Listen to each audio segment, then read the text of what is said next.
Hello ladies and gentlemen, hope you're having a great day and welcome to the Tundra Dude 34 YouTube channel. If you've been here before, welcome back. If you're new to the channel, welcome aboard. Make sure you hit that subscribe button and notification bell so you know every time I put up a new video and or a live stream. Okay, ladies and gentlemen, today I want to talk about demand. Demand for the Tundra and a specific trim. I feel like there has been a change in the new generation Tundra. Now obviously I want to hear what you think about this, so go down in the comments below and let me know how you feel about this topic. Last generation, the toughest Tundra to get, the one with the most demand, was obviously the TRD Pro trim, which was introduced in 2015 and instantly became a classic. They were very hard to get, and when you did find them, they were selling for MSRP, which is very weird to say today, or maybe just a tad over. But you could still get a deal on a TRD Pro, but that's back in the day when you could get deals under MSRP. Today, it's a new day. When the new generation came out for the Toyota Tundra, everyone expected the TRD Pro to still be that high demand top trim of the model. I disagree with you on that one. In talking to you guys over the last year and a half about these Tundras and what's available out there, and as far as demand and hard to get, I think the 1794 has taken over the top spot as the hardest Tundra to get right now. Not just any 1794, set up a certain way. 1794 with the TRD off-road package and the iForce Max engine.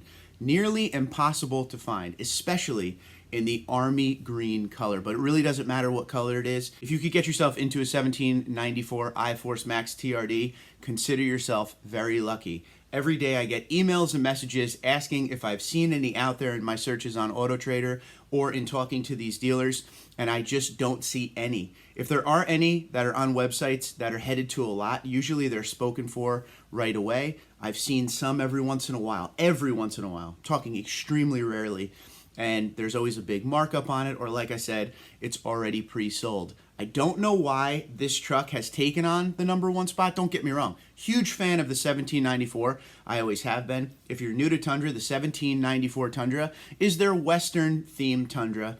It gives you options like the saddle brown interior, or now they have more of a white cream interior as well if you're into that. I strongly suggest the saddle brown. In fact, I'm sitting in a saddle brown 2022 1794 Tundra seat right now that I turned into an office chair because I love the trim so much.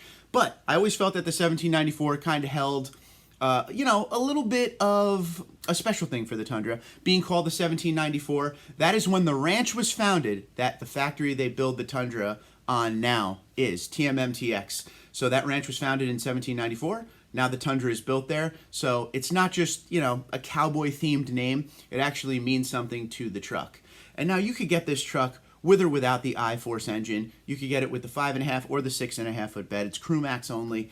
There's a lot of different options you could do, but that one specific setup, 5.5 foot bed, crew max, TRD off-road package, iForce Max, seems to be what everybody wants. So let's take a look at the truck on Toyota.com real quick and see what the fuss is about and see what kind of options you could get out of the truck. Now, like I said, there's a lot of different things you could do with this truck as far as color. Let's look at the exterior colors first. You could go wind chill pearl, you could go magnetic gray metallic, you could go celestial silver metallic, you could go with your standard black, which looks good on everything, smoke mesquite, army green, which is the toughest color to get in this setup we're talking about right now, or blueprint. As far as interior, you get that saddle tan interior, or that whiter, I call it like a cream interior. You could do that if you want as well. In just building this truck, here's a shot of the army green that we speak of. It has that TRD grille up front. You get the TRD wheels. It has a nice look to it. There's some chrome on it. If you don't like the chrome, you could delete the chrome. But overall, it doesn't even look bad with the chrome. If you look at the 1794 of the past, there was definitely a lot more chrome on it. But I love the fact that with the TRD off-road packages, you get that special grille now. But here's a side shot of the truck. It's just a nice looking truck, especially for the new generation. I like the fact that on the higher trims, they put the actual, the trim down on the side of the door. It says 1794 at the bottom of the driver door there. You can get that in capstone and platinum as well. On the SR5 and the Limited, it says Tundra there. And on the TRD Pro, it doesn't say anything there. But it is a really nice, clean look to the truck. Again, army green looks great with the black wheels. Here's a shot of the interior, saddle brown. And the thing about the 1794 Platinum and Capstone is you're going to get that high-end leather, you're going to get the ambient lighting, you're going to get the black headliner, which everybody really seems to like. And again, everything flows together really nicely in the interior of this new gen. There's not a lot of weird colors splashed all over the place. This kind of holds the theme of what the truck is. One thing I've been saying since day one of this new gen, I love that these interiors are based more around each trim versus just a Tundra interior. If you go look at Capstone interior, it has its own look to it. The TRD Pro I have in my driveway, I got the red interior. Everything has its own flair to make it individualized per trim, and I love that. And right here with the 1794, you're still getting that. And because it's a luxury trim, you have a ton of features. JBL sound system, I mean, I could name these all day long. Panoramic roof, digital mirror. You get absolutely everything in this. It's fully loaded. Here's a shot of the seats. As you can see with the black headliner, everything ties together so nice. And for a Western themed truck, it really does have a good look to it. And I do want to stress, the seats are amazing in the new generation Tundra. The bolstering is crazy. You can see it right there on that seat, the side bolstering. It looks really good and it feels really good. The best seats ever offered in the Tundra, for sure. So in this little build we did, 67,910, and that's before delivery and before a potential markup. But the Pro is right around $70,000, so it's right in that range with the Pro, but it seems like the demand is way up.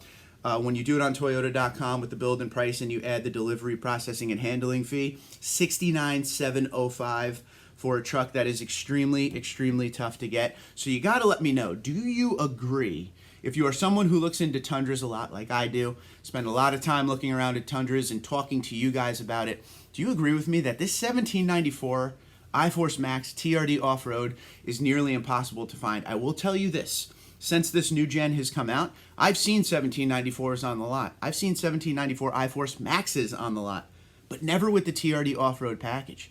It's pretty crazy how rare this truck is. I don't know if Toyota is intentionally doing that, or this is just the new trim that will be pushed going forward. There's a lot of options with the Tundra from SR all the way up to Capstone, and as always, the Pro is something special that everybody seems to want. But it looks like the 1794 has taken the top spot. Let me know what you think in the comments below. Do you agree that this 1794 may be the new top Tundra? Or if you disagree, what do you think? Do you think the TRD Pro still holds the crown? Can't wait to hear what you guys have to say. Until next time, Twitter, Instagram, LinkedIn, Facebook, TundraDude34, TundraDude34 at gmail.com. Have a great day. Can't wait to hear what you guys have to say.